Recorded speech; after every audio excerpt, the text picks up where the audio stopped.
이 문제를 아주 깊게 파고 들어가면 의심은 항상 믿음 체제의 결과이며 당신이 원하는 것과 실제 행동을 일치하지 못하게 만들고 있다는 것을 알게 된다. 그리고 이러한 마찰이 제기되기 전까지는 전투기는 늪 속에 빠진 채로 남아있을 것이다. 람타는 말한다. 당신이 수용할 수 있는 기준은 얼마나 넓고 얼마나 깊고 얼마나 높은가. 그것이 바로 믿음이다. 당신은 받아들이지 않는 것을 삶 속에서 절대로 드러낼 수 없다. 당신은 스스로 받아들이는 것만을 보여줄 수 있다. 당신이 수용할 수 있는 것은 얼마나 넓은가. 그 수용의 폭은 당신의 의심보다 더 큰가. 그 수용의 한계는 무엇인가. 이것이 바로 당신이 아픈 이유이며 당신이 늙은 이유이다. 당신이 불행한 이유는 당신이 수용하는 것이 불행하기 때문이 아닌가. 당신은 스스로 수용할 수 있는 것보다 더 큰 어떤 것도 가질 수 없다. 4. 새로운 지식을 두려워하게 만들고 그 지식에 접근하지 못하도록 만들어라.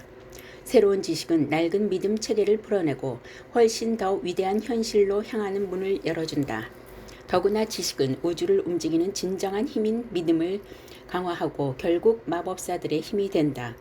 그러므로 더욱 강렬한 대항책을 강구하라. 그것은 바로 두려움이다. 해독제, 찾는 이가 찾을 것이요 두드리는 자가 열릴 것이다. 마태복음 7장 8절. 마법사를 생각하면 천장까지 쌓인 책과 실험 도구가 널려 있는 곳에서 연구하고 있는 모습이 떠오른다. 디스펜자 박사는 그 이유를 설명한다. 더 위대한 꿈을 꿀 수 있게 해주는 지식을 얻어야 한다. 당신을 안전하게 해주고 편안함을 주는 지역을 벗어나 과감히 밖으로 나갈 수 있는 열정을 가져야 한다. 그리고 인류가 미친 짓이라고 생각하는 일을 시도해야 한다. 올바른 지식이 없다면 그것은 미친 짓일 것이다.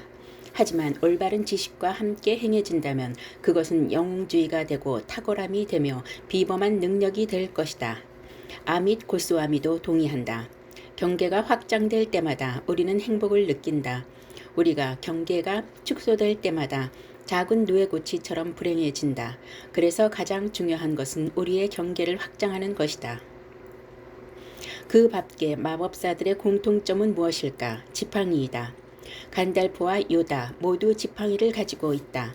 그리고 명하시되 여행을 위하여 지팡이 외에는 양식이나 배낭이나 전대의 돈이나 아무것도 가지지 말며.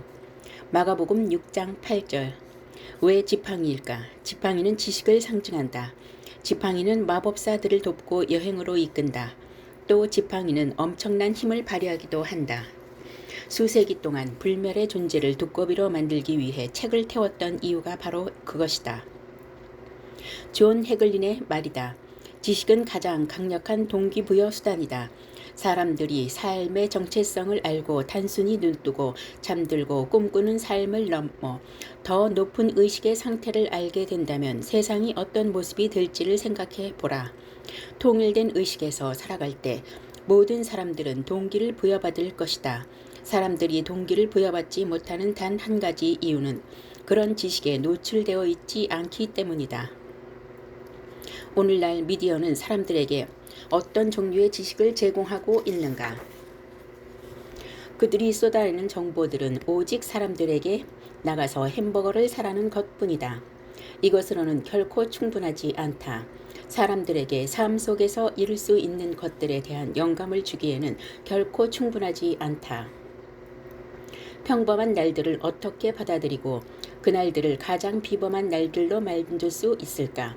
비범함에 대한 지식을 얻는 것이 그 비결이다. 그날은 비범해진다.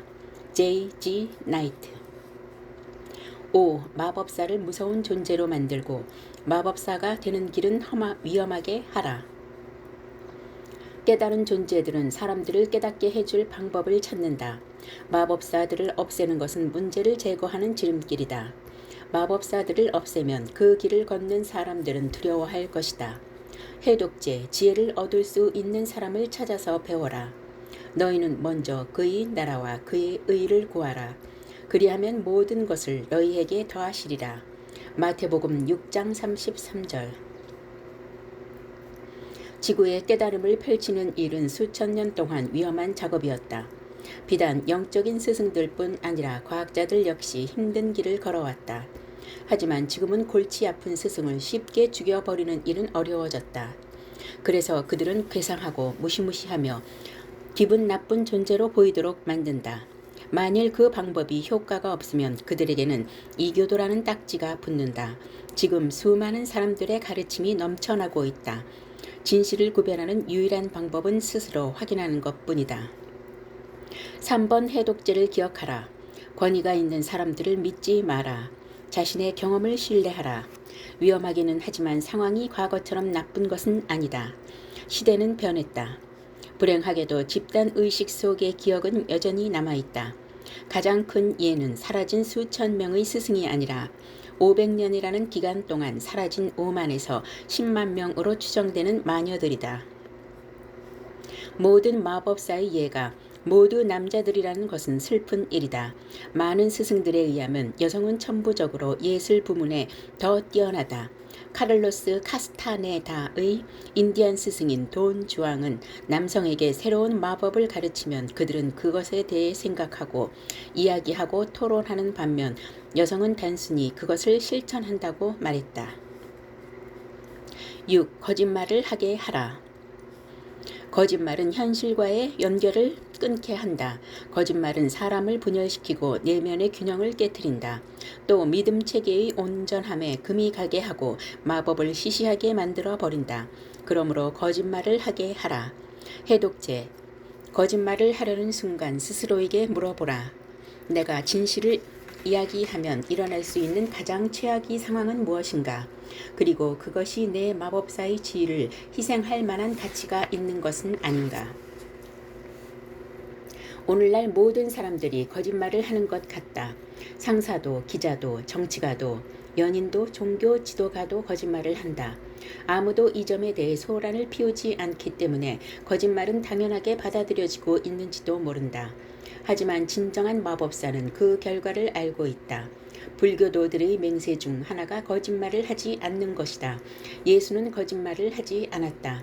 거짓말을 할 수 있는 상황에서도 결코 거짓말을 하지 않았기 때문에 그가 어떤 것을 말했을 때 우주가 따를 수밖에 없었다. 그래서 예수가 일어나 너희 집으로 가라고 말했을 때 그것은 우주의 법칙이었다. 레드워드 박사는 덧붙인다. 삶에서 거짓말이나 속임수를 쓸 시간이 없다면, 그리고 우리 앞에 절대적으로 완전 무결한 영적 스승이 있다면 우리는 이런 일들을 쉽게 해낼 수 있을 것이다. 하지만 그 인들은 조용히 앉아 아름다운 음악을 들으며 향을 태운다고 얻어지는 것이 아니다. 실천을 통해 얻어지는 것이다. 즉 거짓말과 위선, 그리고 우리를 잊게 한 희생자 의식과 맞섬으로써 가능해진다. 만일 이것들의 뿌리를 뽑아낸다면 다른 것들은 저절로 이루어질 것이다. 그것들은 영성이란 이름으로 포장한 채 그대로 둔다면 과학과 종교는 결코 통합되지 않을 것이며 지금과 다른 어떤 변화도 일어나지 않을 것이다.